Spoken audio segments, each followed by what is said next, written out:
Nusipirkau JBL Manado Dark. Gitanas sako, praplauk. Aš esu turėjęs raudoną.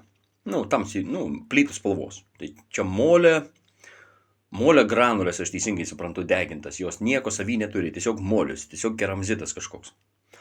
Bet jis yra purus labai, lengvas ir labai gerai auga šaknis. Ir šitas detrits gerai nusėda. Aš paėmiau jį plauti, tai per sietelį, paleidau tekančiam vandenį ir susiteliu po truputį tame inde praskalauti. Čia labai daug dabar esu susipylęs, taip mažiau imu, iš apačios sudelnu, 2 rankom, nes dabar filmuoju, už dugną. Kasau, kilnoju ir praplaunu.